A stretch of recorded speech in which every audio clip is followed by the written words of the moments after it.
What's up, everybody? Welcome into NFL Trade Deadline Day. It's Tuesday here on Unpaved. He is Sean Salisbury. I'm Adam Sager. You follow him at Sean Unfiltered, me at Adam G. Sager, the show at Unpaved on Rumble. Sean, how we feeling today? I'm feeling awesome, man. It's trade deadline, so it adds a little perk to it. We got some college football talk, a lot going on, jobs open. We continue to ask what the best college job open, and a sneaky one. And we'll get to this later on because with trade deadline and with the big name already supposedly about to move, because we already got people talking about it, we'll hit it. But Segs, keep in mind, how is Auburn not a great job? That's what I mean, we know that the Texases and the LSUs and the Alabamas and Floridas are all great jobs. Penn State. Why is Auburn always changing head coaches? Have you ever noticed? Is it patience? We'll get to that, but we got to start with the trade deadline and Sauce Gardner and watch some desperation start to kick in after a week of losses. And I think it already started with this very trade.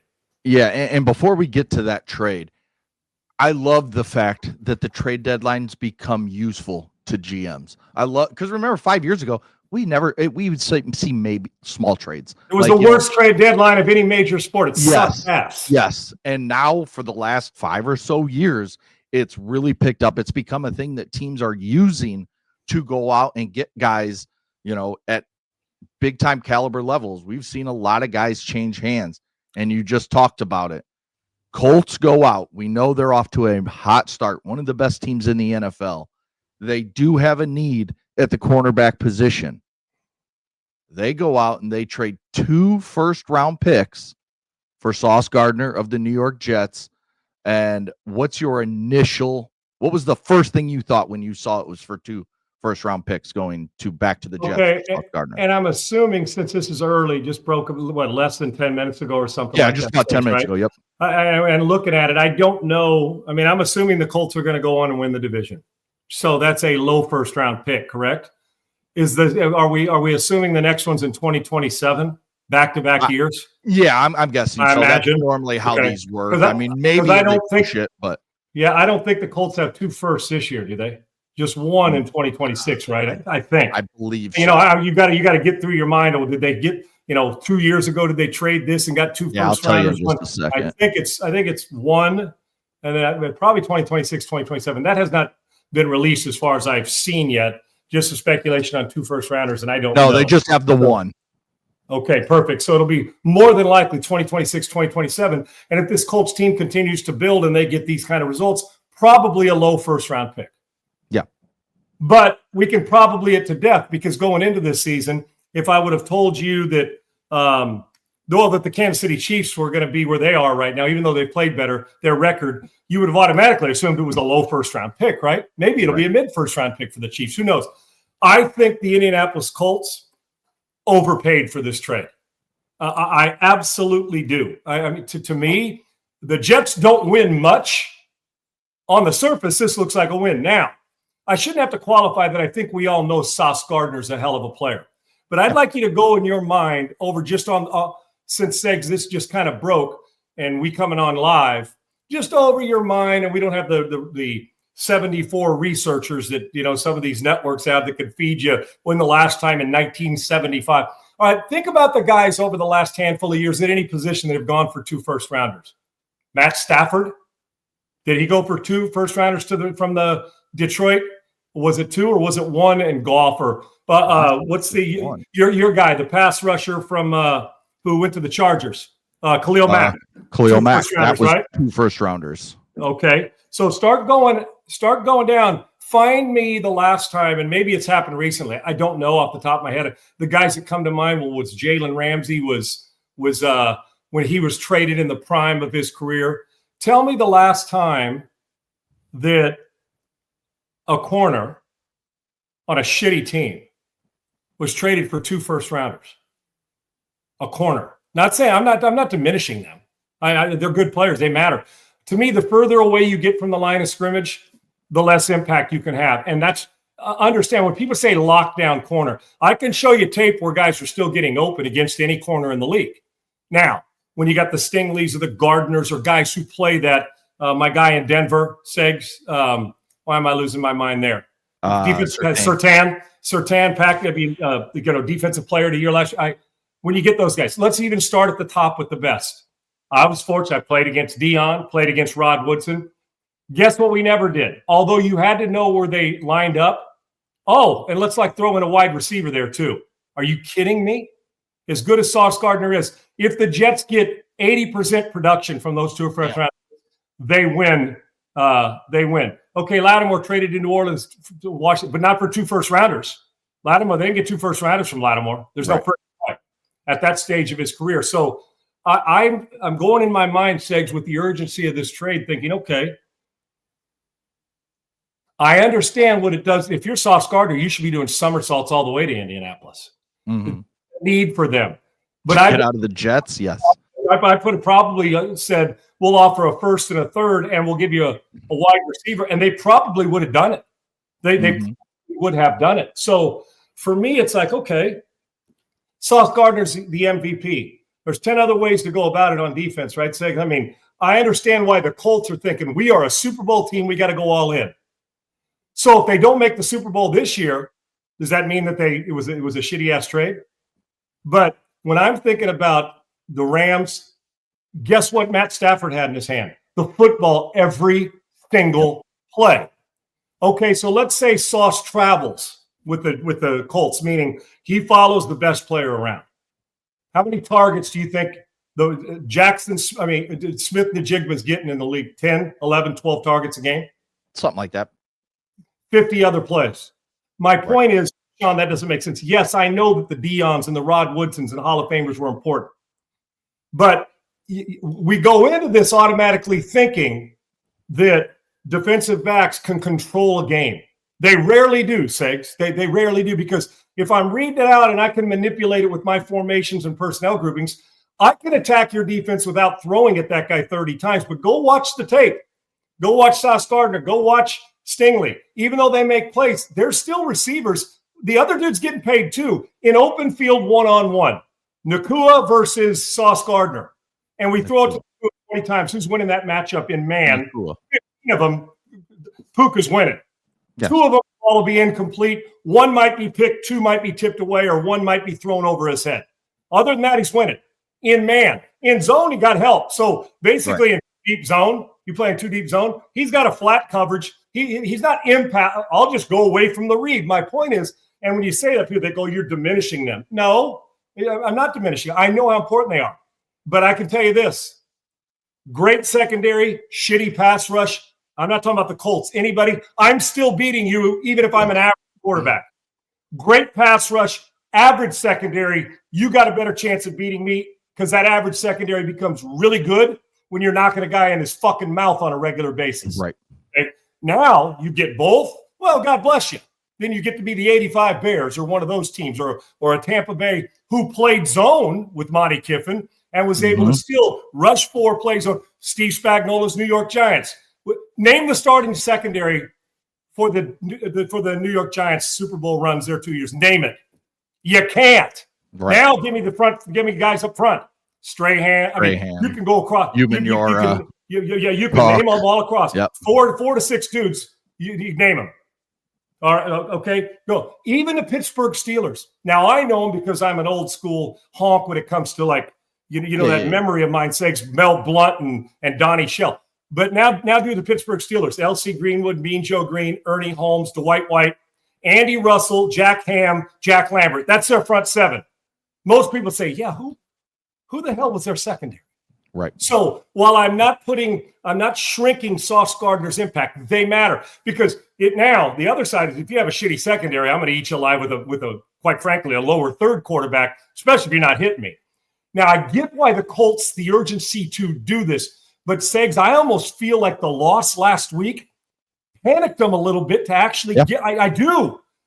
Yet the Colts defense really wasn't the biggest issue. They basically turned it over 11 times. They got sacked 5 times. They had 6 turnovers. Yeah. So for me, 2 first-rounders and a player and a wide receiver, on the surface, I don't care what anybody says, the Jets win it. I'm here in Houston. I know how good Stingley is. I ain't trading 2 first-rounders and a wide receiver for him. I'm just not.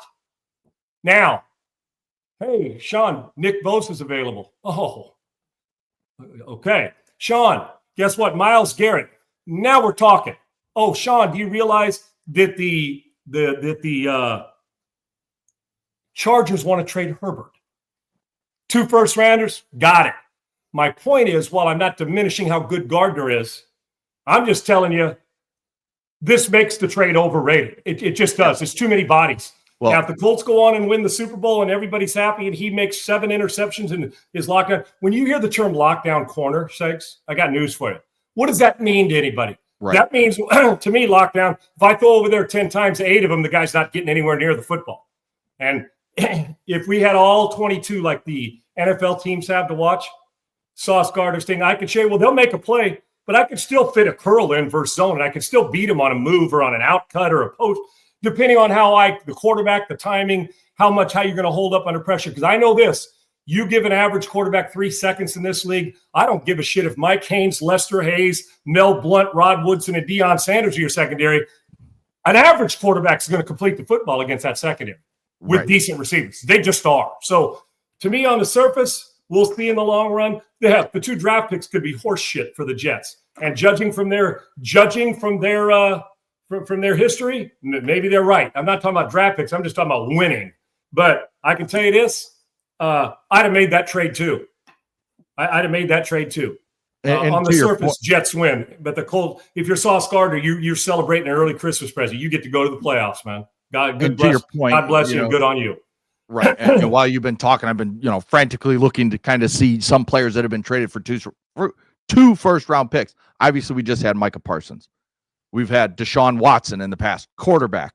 We've had, and that shit hadn't worked either because it's been a joke in Cleveland.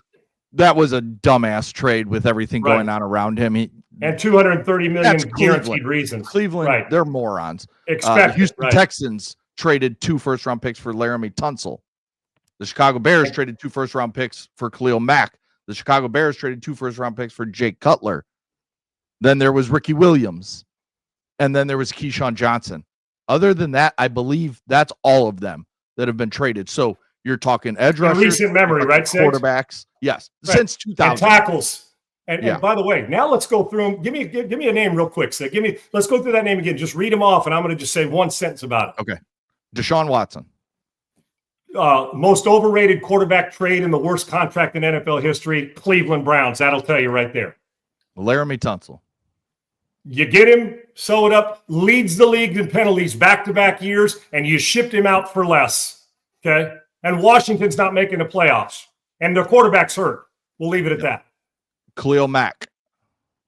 Good player. I understand why they did it. It's been good at a couple different places.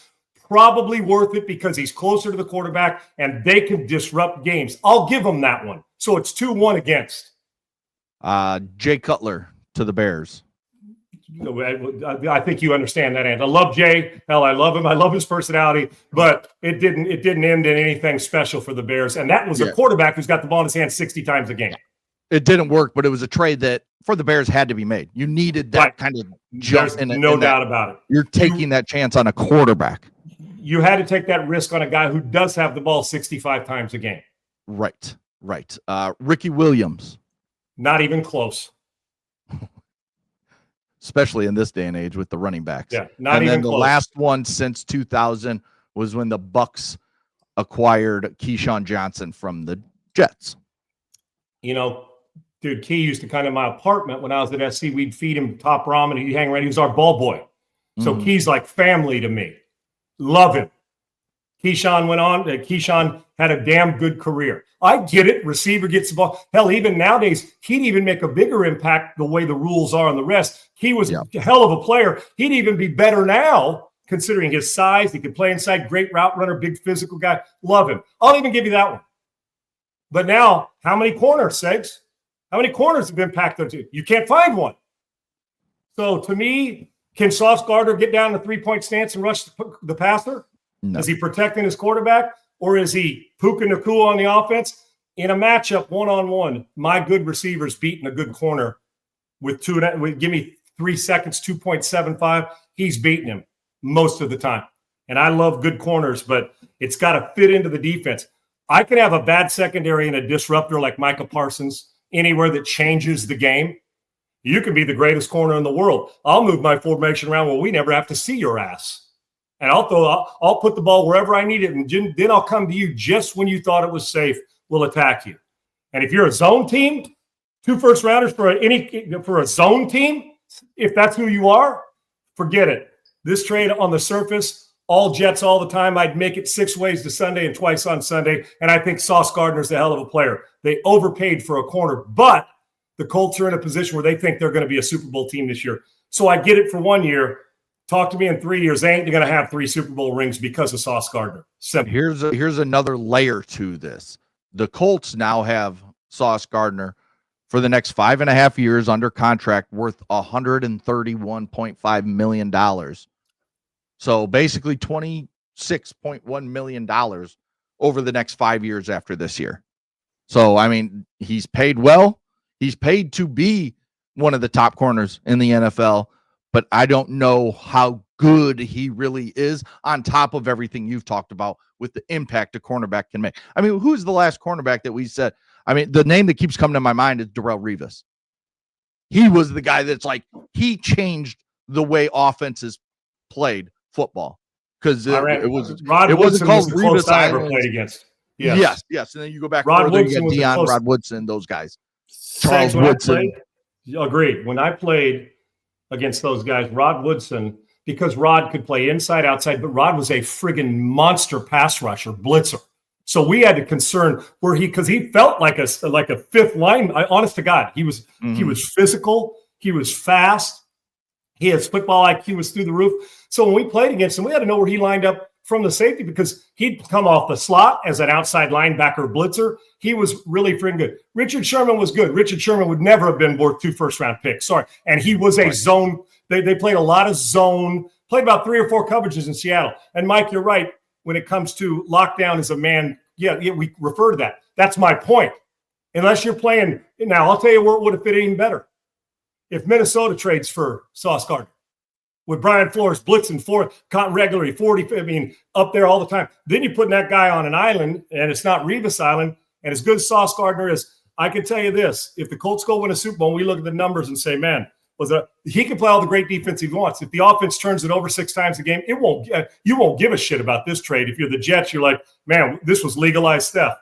So for that, the money he's going to make and what you gave up to get him, he better be Deion Sanders and Rod Woodson. I can tell you that.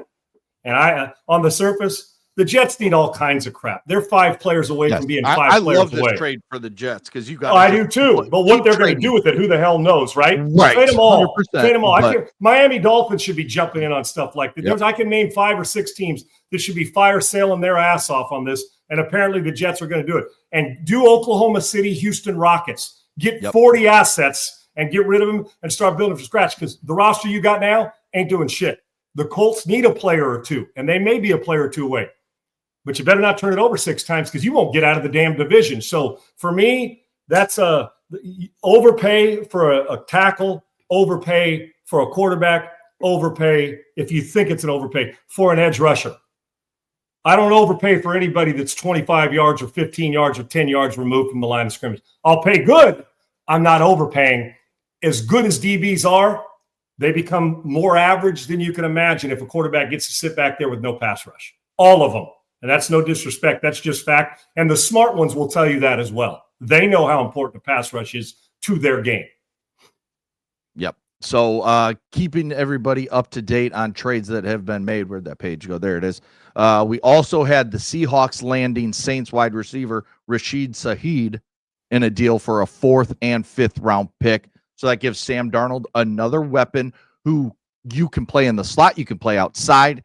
He's a very good player. You just get him the ball and watch him work. He complements Jackson Smith and Njigba very well. I love that move. And Sam Darnold is balling out.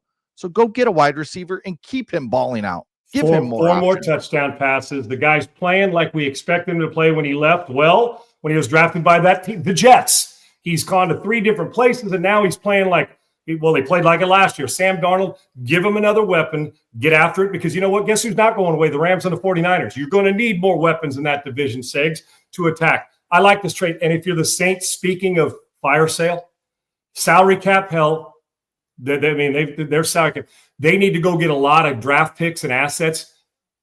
Guess who else needs to go? I know their running back position is decimated. You still got to entertain Alvin Kamara, a trade for him. He'd be a great addition to somebody who needs a banger and a guy who can pound it inside, but is so good on the perimeter. When I say banger, I'm talking about a guy who could touch the ball on the perimeter, catch it in space, and still get you and still hit inside with some wiggle and some power, but get you in space. Somebody who needs it back. I can go through a whole litany of players on the Saints, and that, hell, if you're going to lose with the team you got, go lose with some young players that you can grow with. This is a good trade for both. I like what they did, and you acquire 2 assets if you're the Seattle Seahawks that aren't first-round picks, but you can start to package them together to move up more to give yourself more opportunities. Saints are another one of those teams that just have to fire sell. Saints, Dolphins, Jets. I think you could throw a couple more in there, but I want to wait a few weeks. The damn Raiders may be on that verge too, Segs, if they don't get things switched around because they don't know how to win right now. Yes, we just had another smaller trade. Browns are sending defensive end Joe Tryon-Shoyinka and a 7th-round pick to the Bears for a 6th-round pick. Bears needed some depth on their pass rush with some injuries they've sustained over the last couple weeks. So that helps them. We also had yesterday. It's a warm body for depth, thanks. That's warm body for depth. That's all it is. Yep. And they needed guys. it. We had Jalen Phillips traded for a 3rd-round pick to the Philadelphia Eagles. So you talk about the Dolphins. I also expect to see Bradley Chubb's name moved here at the deadline if they can get probably a 4th or a 5th-round pick for him. Other names, there's talk of Minkah Fitzpatrick being available, and the Cowboys looking at him. They also added Logan Wilson, the linebacker from the Bengals, for I believe a 4th and a 5th or a 5th and a 6th or something like that. I don't remember. All these trades are starting. If you're Minkah Fitzpatrick, just do yourself a favor. Don't buy a home. Just rent, because you're a guy that's a good player that everybody kind of wants, but the team's not willing to pay you to keep you. So they're willing to go and get some assets for you and go. And well, I know we're going to get to the Cowboys. What a shitty ass team and what a crappy ass culture to win. How they lose that game last night, keep trading, is absolutely beyond me. We told you yesterday, how do they lose to this team? It's a blowout, right? With the urgency. And they went out there and they looked like they wouldn't have beat South Lake Carroll in Dallas on a Friday night. It was embarrassment. A friggin' embarrassment again. But they'll keep telling you in the front office they're close. Close to what? These nuts? Are you kidding me? They are friggin' horrible. And I would have expected they at least show up offensively, even though the defense hadn't shown.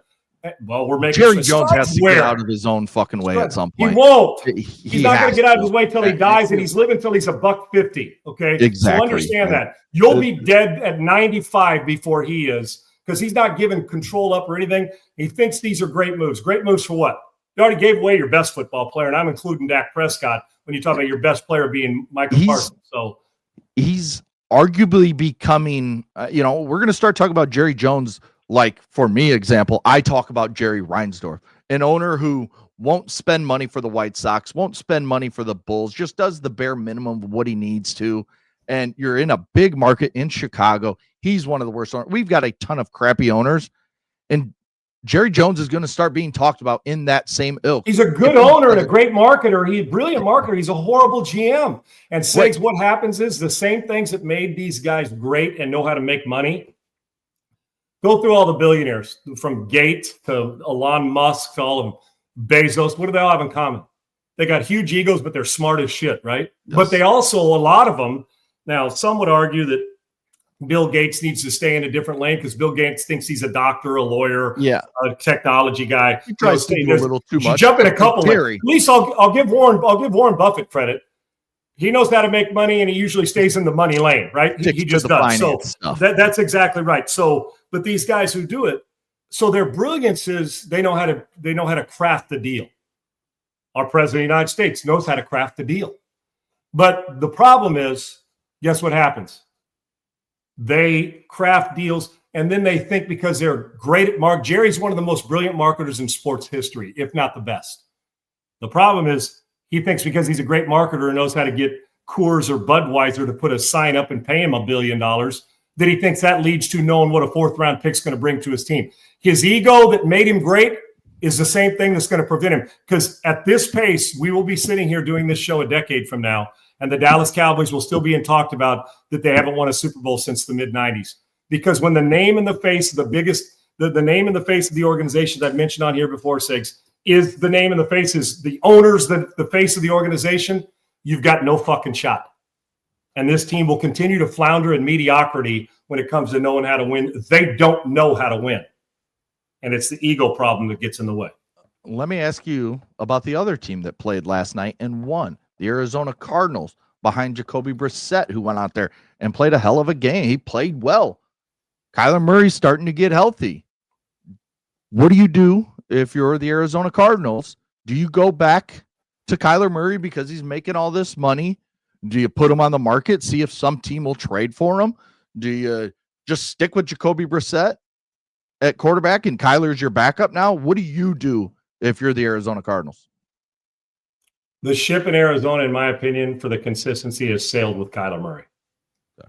And it started with the lack of preparation. He's a dynamic talent. Jacoby Brissett for that team and what they want and ego. Everywhere Brissett goes, if you noticed, he just contributes and does a nice job for him. Some will have him come in, and you're our third down package guy. Great.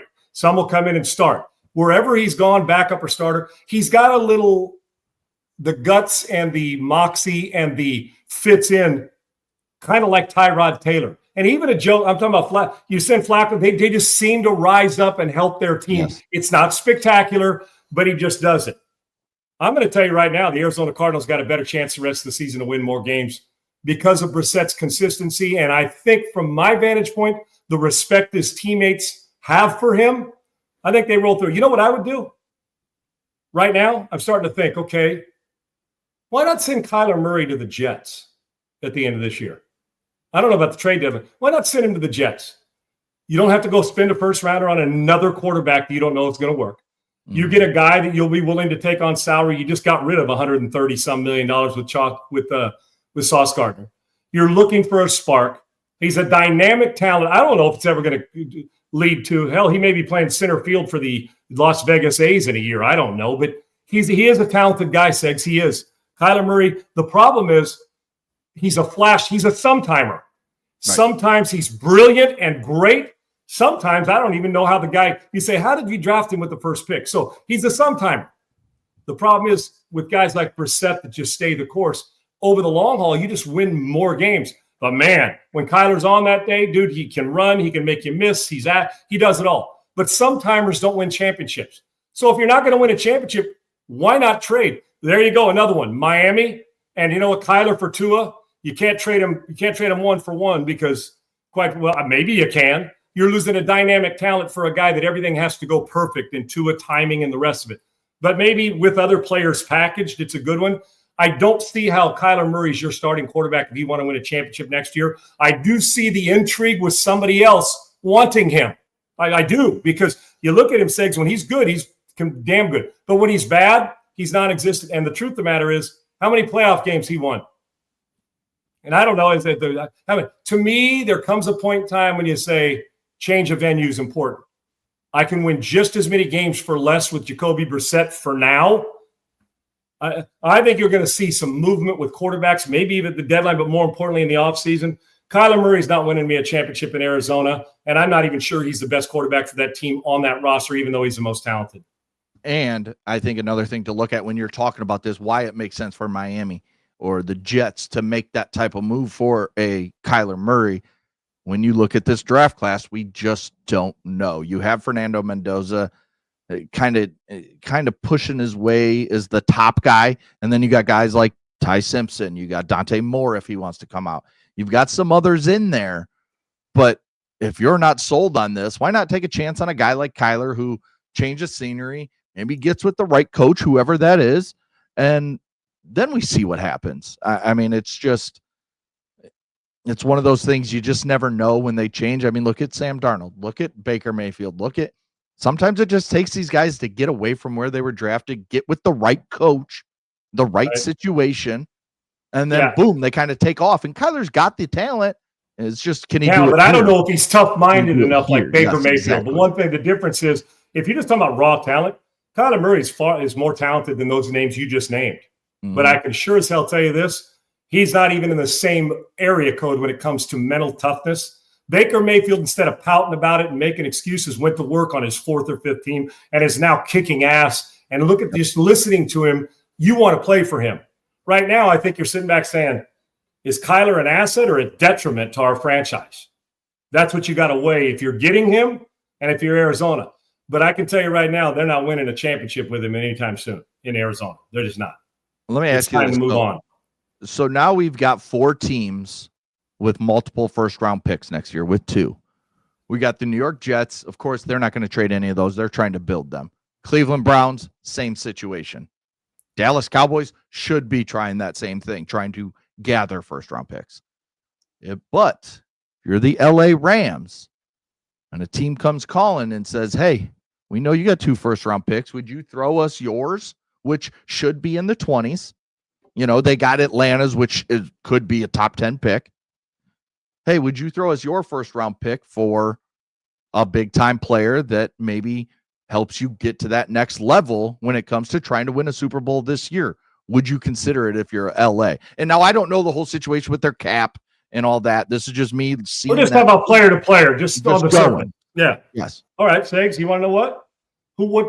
Tell me one of those teams that's probably going to change coaches and we're still concerned about the health of a quarterback. Name me one of those teams that you need to fire. So probably going to change coaches. He makes a lot of money and he's a monster player. Would you trade Jamar Chase for 2 first-round picks? If you're Cincinnati, yeah. I think you're counting on the right. Because you're thinking for Joe Burrow. Right. But I'm just tempting you with a little bit of appetizer. Yeah, I get that. I'm just teasing you with. If you are, let's go from the Rams' point of view. 2 first-rounders, and it's probably going to be lower because they're good. But 2 first-rounders, well, if it's 2 picks this year, different story, right, Segs? So one, you never know who's the other one coming from. Who to come from, Segs? Do we know? No big deal. But let's just Atlanta, the 2 first-rounders. So it'll be could be in the top 15, pick. Top 12 picks, right? Top 10. Right now, all right. Pick as things stand right now. Okay. So 11 and 22, let's just say, or 23, or they get to the play. I don't care. 11 and 32, whatever it is.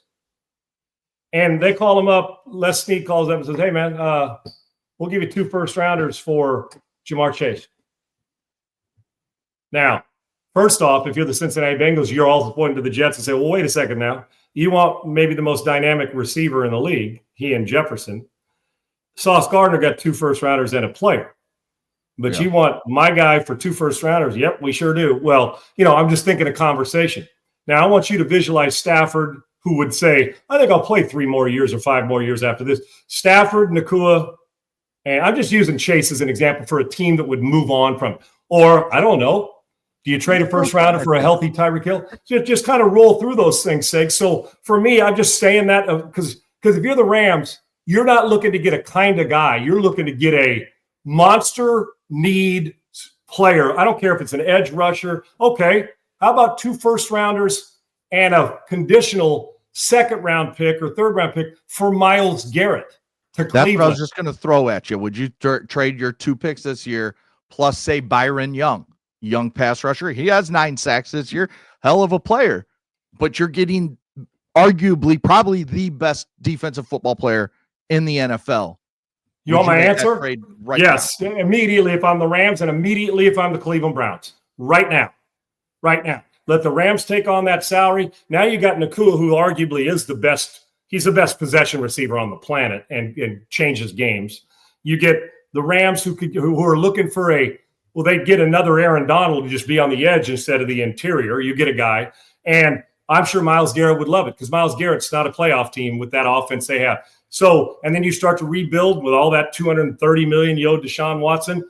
Hell yes. The only reason I said Chase is, okay, how are you, Cincinnati? Is Joe Burrow good? How are we going to get him healthy? You just paid this guy a lot of money. You pay your other receiver a lot of money. And I know McVay's temptation to have dominant weapons, right? But if I'm the Rams, he said 2 first-rounders and like you said, a 9, 10, 12 sack guy for Myles Garrett. If I'm the Rams, you know how long it takes me to answer that call? I pick it up before the ringer's done. Okay. Yeah. Before he even dials it, I'm reading and simpatico with him and doing it. And absolutely. And if you're the Cleveland Browns, remember, you're one of those teams that I just said already have 2. So if they're throwing you their 2 first-round picks, and I think it would be more, you're adding probably maybe a second rounder, maybe a 5th rounder, something like that. Who's going to impact a game more, Sauce Gardner or Myles Garrett for 2 first-rounders? It's not even friggin' close. Yeah. Like Segs, I'm talking about even in the mental and emotional usage of the brain preseason. I mean, during the week, the preparation. You're going into a game. Sauce Gardner and Myles Garrett are on the same team, and I love Sauce Gardner. I crave having Myles Garrett on my team. You go into a game, you're playing them both, and I'm in my meeting room during the week. Who do you think's using up more practice time on our practice field, on our scout team practice field? Blocking Myles Garrett or how to attack a secondary?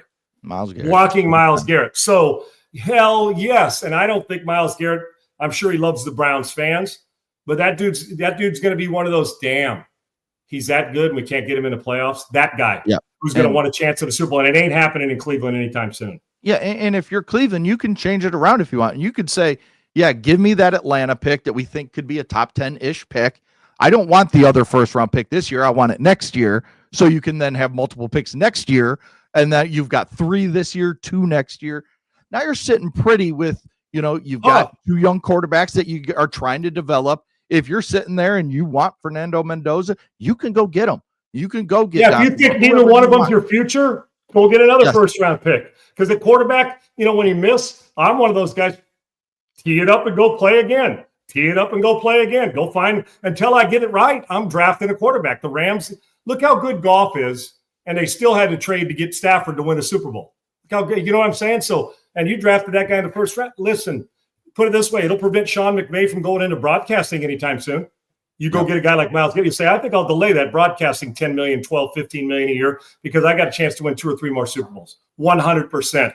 Myles Garrett would be my number 1 target if I'm the Rams during the offseason. If I'm Cleveland and I have the chance to have, as of it stands right now, the 6th, the 11th, and the 19th pick, and then if I want the Rams pick this year, say, we think this is going to be a good draft, you're sitting right now at the 27th pick.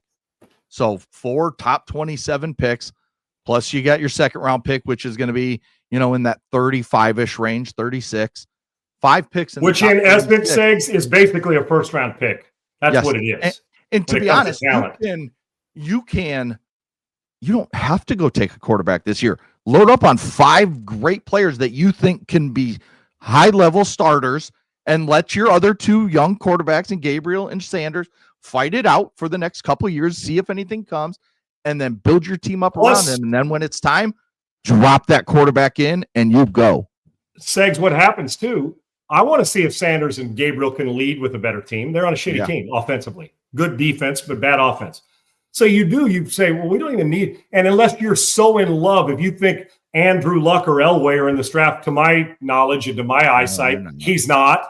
So that guy's not there. So if you go in saying, well, Jaden Daniels, or Burrow, a guy like that's next year, we got to find out if Sanders and Gabriel can play on a good team throughout the season or on a pretty good. So you load up with great players, and then you can bring in a first-round pick the following year and say, or Segs, I hate to say this, but let's just say you get a bunch of picks and you're stuck with Watson and he comes back healthy and plays anywhere similar to the way he played with the Texans, right? Let's say you get 85% of the performance that you got in Houston and Cleveland because you're strapped to him with all that money. You say, all right, 85% gives me a pretty decent quarterback, more talented than the 2 guys that are young there. And you and I both know it. Gabriel and Shadur Sanders are not as talented as Watson. All the other shit that comes with the baggage, Watson. Right. You almost feel like you got to milk another year of that contract to see. So find out who the guy is. And if at the end of 2026, none of them are the guy, you've put yourself in position to go get the guy.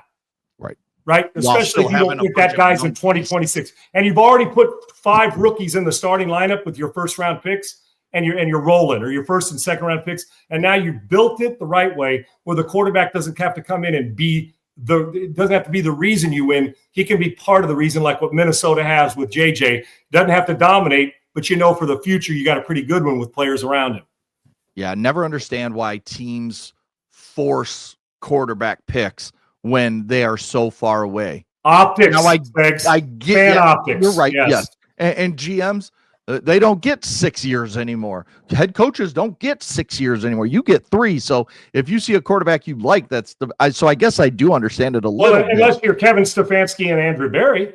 Right. You get more than 6. All kinds. Yeah.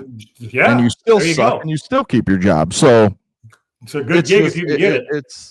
It's crazy when I see teams. Now I get it if you think, for example, Caleb Williams or Drake May are that guy that it doesn't matter who it is, and you have that first round pick. Yeah, you go get them. You go take them. Guess what the Bears and Patriots are not doing either. When you get that guy, those guys ain't going anywhere. I'm not saying they're going to trade with those guys, but those guys are hard to find.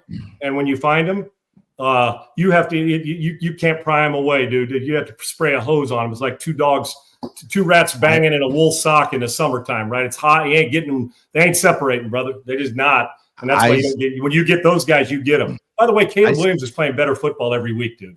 We'll get to that another day. Yeah, that's another day. But he was pretty good this week. I finally, because I was gone at my boys' football game while the Bears were playing. I went back and watched it yesterday morning. I thought he played. First half was a little shaky. Second half, he has that every game. He always does that. There's something going on.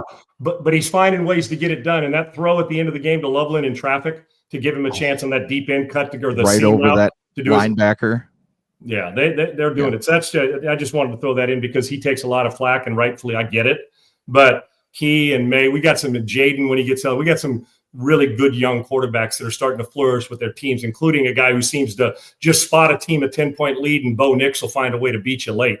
We're seeing that. So pretty important, but you don't need to force feed yourself. You're Cleveland, you have 74 of them on your roster. You might as well go build the roster and find out if that guy's not there, then go get him in 2027. Not that hard. I just keep looking at Twitter just to make sure that, nothing's changed. And the first thing that pops up is, boom, a big picture of a Browns, you could tell, defensive end. And I'm like, oh, crap, he moved. But no, it's just that Bears trade for the guy. You got to have a lot of balls to trade Myles Garrett those things. Ooh, you really do. You do. But if you can trade Micah Parsons just like that, earlier, there's hard to find the sacred cow, and those guys are usually quarterbacks. Yes. They usually are. Tomorrow, we will hit our college football talk. We got Hugh Freeze fired. We're going to talk Texas. No, we didn't get Hugh Freeze fired. Yeah. It sounded like that. We got Hugh Freeze fired. Fired Hugh Freeze. We will talk about it. Arch Manning played really well. The ACC, what happens if, we have a couple 2-loss teams? How many of them get in when we talk about Miami, Georgia Tech, and Virginia? We'll continue for your money right now, Segs. Who's the best team in the ACC? If they all played right now, and you had to put your money on, is it Virginia? Is it Georgia Tech? I feel like it's Virginia. Do you? If they all played in a head-to-head for all the money on the line to be in the playoff, and you only had to choose one of them, are you picking against Haynes King when it matters? Are you ready to pick against the Miami, even though they're not playing well? When they're Miami. When they're all their best, who's the best team, Segs? When they're all playing their best. I would probably say, in the end, give me Haynes King and Georgia Tech. I agree, because you know what? If you're talking about roster, give me Miami. Just Miami. But the problem is, I trust Haynes King more than I trust Virginia, or for sure. Listen, I know it sounds like I do like Carson Beck, but I think Carson Beck is the 3-quarter guy. Yeah. To where I just don't trust him under duress in the biggest games. And if they both had the ball last, who do you trust to go the distance? Haynes King or Carson Beck or Virginia? I am taking, of those 3, give me Georgia Tech, even though because the quarterback roster, give me Miami. But I don't like the way Miami's playing right now.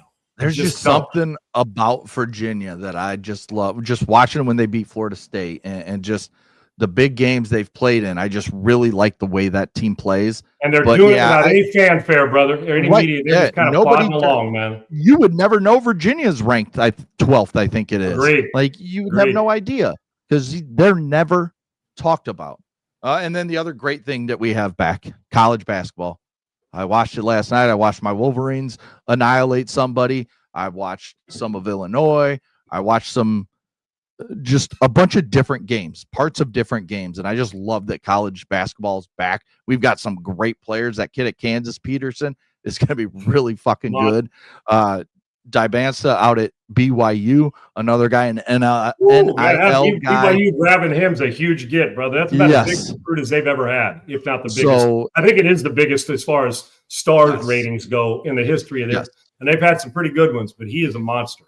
So college basketball is just beginning, and I'm pumped for it. And that's how we're going to end the show. Our bet of the day, the way we always end a show with a bet. We find you what we like as a bet. And today we're going Texas. The Longhorns travel out to Charlotte to face the Blue Devils of Duke and Cameron Boozer, Carlos's son, who's right there with those other two freshmen I just mentioned, as a guy that we're talking about. Boozer's kid already being a dominant player in college hoops. And he's looked good in the exhibition so far. He's averaged, like, I think one game he had like 28 and 13.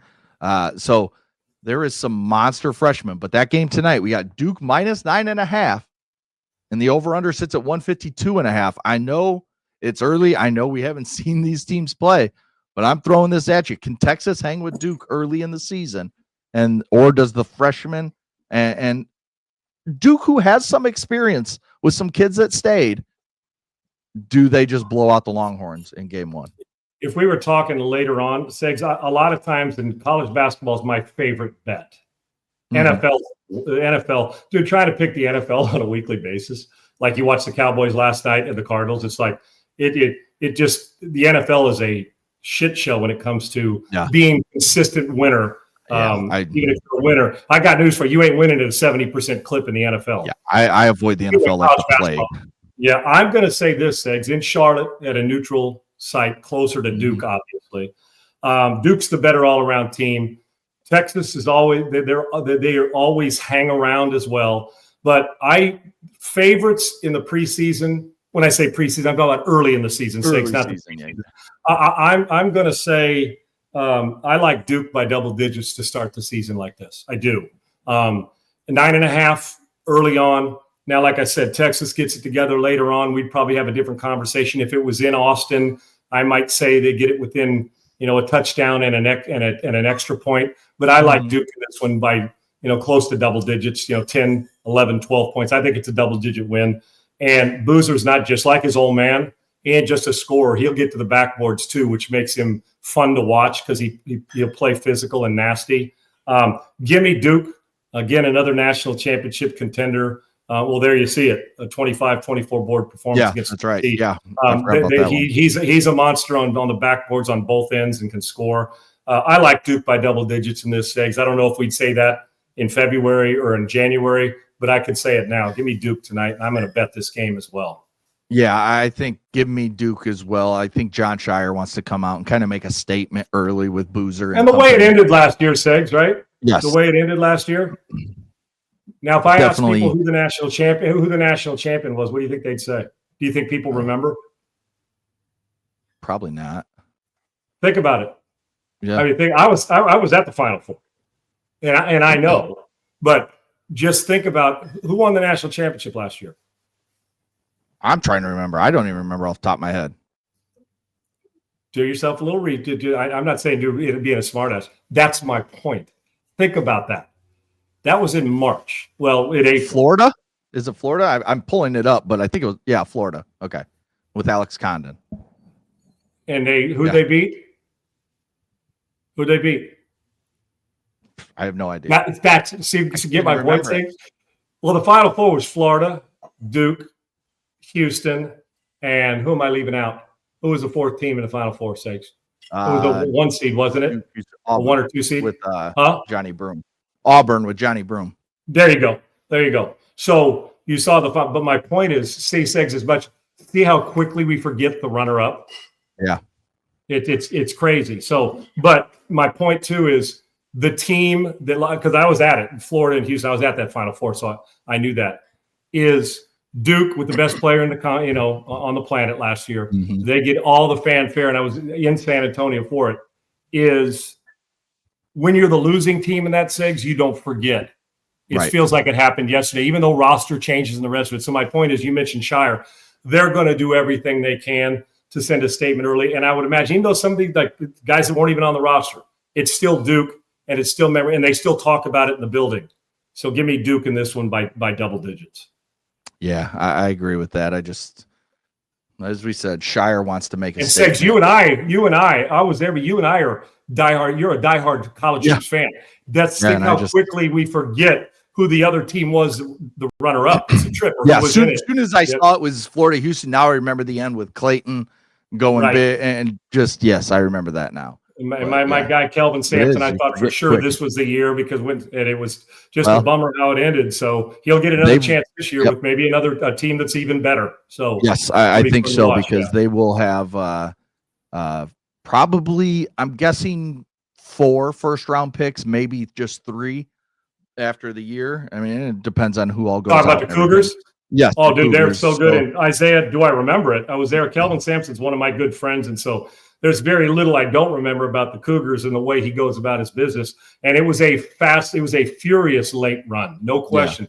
The only thing for them is being able to knock down shots late, Six, because I'm going to tell you right now, at no time under Kelvin Sampson's coaching tenure now or any other time, there will be nobody in this country. There's good defense. Nobody is relentless on both ends on the backboards, diving on the floor, playing defense, contesting every shot. The key is they just need to make a couple more clutch shots late. Because if you don't play hard on both ends and on the backboards and play defense, you will sit next to Kelvin Sampson, and he doesn't give a damn who you are or what round you're going in or what pick you are. And so one of these years, Segs, under Kelvin Sampson, I do believe that, I mean, they wear your ass out, and nobody's more conditioned than that team in America. They just got to knock down shots, and they may be better this year than they were last year, and that's the honest to God truth. And they're getting 5-star guys that transfer portal, guys that want to go play for Coach Sampson. So I believe they're a Final Four team again, Segs, and I don't think many of us are going to argue that. We will, at some point here in the next week or so, pick our Final Four, pick our national champion in college basketball as we get this season going. Give us a little time to watch teams, watch a little bit. Well, trying to pick a national champion on some early exhibition, early preseason. Right. Yeah. Right. So I can name 5 teams right now that aren't going away. So you could Duke and Kansas and Houston. I mean, you can go through them, Carolina, the guys that are going to be around, but Tom Izzo's team will find a way to hang. They just do. Tom Izzo and Michigan State. But they'll give you a few elbows to the rib. My Wolverines are going to be better than them this year. There you go. But here's what'll happen. Here's what's going to happen, Segs. Michigan State will get beat like in December in some tournament, right? Or early January, right? And then around February, you'll get on there, and Clark Kellogg and all our guys on the studio shows will be saying, "Don't look now. Michigan State's won 9 in a row, 10 in a row." I know you don't want to give him any credit. They'll slurp Tom Izzo down, and then he'll lose in the round of 32 like he's nothing wrong with a good slurp on a good coach, dog. Tom Izzo, the great coach who has the one national championship in what? Whoa. 2000? Whoa.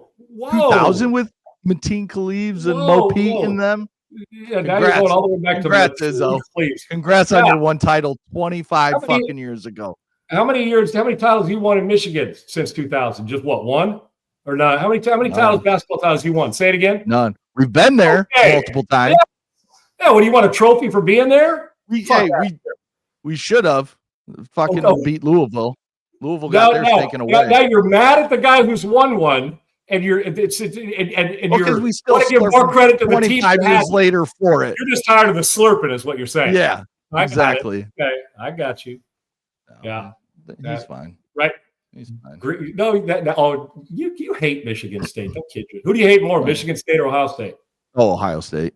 Michigan's again, like we always like Colson Loveless reminded last year, and Mike Hart back in the day. Michigan State's little brother. We just go sit in the corner while the 2 big dogs actually fight it out. For they're saying let the adults. So you're saying Michigan State's let the adults have a conversation, is what you're saying. Go sit in the corner while Michigan and Ohio State actually try and do good things. Wow.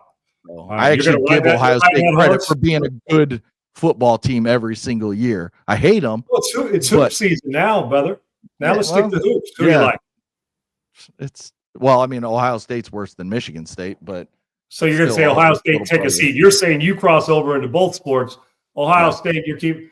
It'd be a good run. Izzo's team will hang around, but I can't wait to every single time they play and win. I'm going to say, man, Izzo's best coach ever, dude. Just so you have to deal with it. It'd be like UCLA. You love UCLA, I know, and their storied program that hasn't done shit.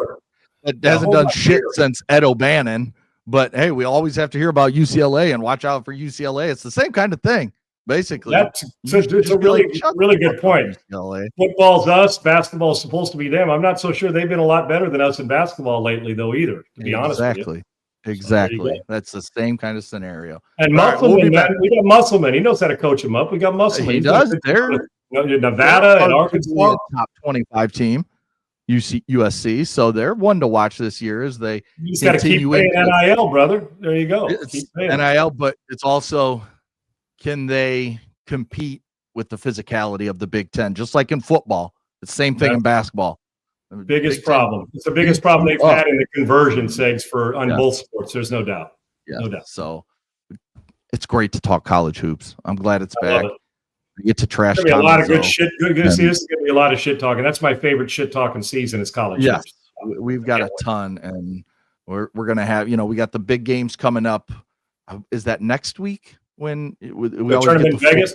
Chicago Vegas tournament or Chicago? One of them. It's coming up soon. I saw it, and I can't remember off the top of my head, but we got a ton of college basketball. I'm gonna go look at those tournament schedule when we get off here, just to see when they're about to kick, around Thanksgiving and all that. This is the time. So I'm gonna go check out where they are. I know Vegas always has one. You mentioned Chicago. I think doesn't Madison Square Garden hold 1-2 segs or something? I think Chicago. Is that conference type of thing, back and forth, and they do that big where it's always like Kansas, Duke, Michigan State, and Kentucky. Or top 10 teams type, right? Add in some teams, but normally it's those big main ones. And I'm going to keep an eye on Arkansas. For some reason, Michigan State still gets invited too. I'm going to keep an eye on Arkansas to see if NIL money's catapulted Calipari's team, because they're paying. They're going to be at the top of the NIL list this year. We'll see. Yeah. And he didn't take the job for the hell of it. I can promise you that. It's another year of trying to figure out portal, NIL, all that stuff of how does it affect college hoops. We've seen how it affects college football, and it's affected college hoops in a big way. Just another year to see how this continues and if the NCAA does anything about it. Here's the big difference. In college hoops, your NIL is a year long for the great player. Right. In football, it's got to be 3 minimum. So it plays into Calipari's hands. Give me all the money I can for one and done. I've been doing that forever. So we'll see how this turns out. But I love college hoops. This is the best time of year because we included that in it now as well. We'll be talking college football a lot tomorrow. We'll wrap up the NFL trade deadline. Our poll questions from today. And this is something we're going to talk about. Should Deion Sanders be on the hot seat? We will discuss it tomorrow, but your options are yes, no, and not yet, but the seat is warming. Who won the poll yesterday? How did we do yesterday? And yesterday's poll question was best team in the AFC. Bills ran away with it at almost 63%. Then it went Pats at 16. Then it went Colts at 12. Then Chiefs at 10. You know what that's called? Recency bias ass whooping on national TV. That's exactly what that's called. Yeah. There you go. Bills beat Chiefs.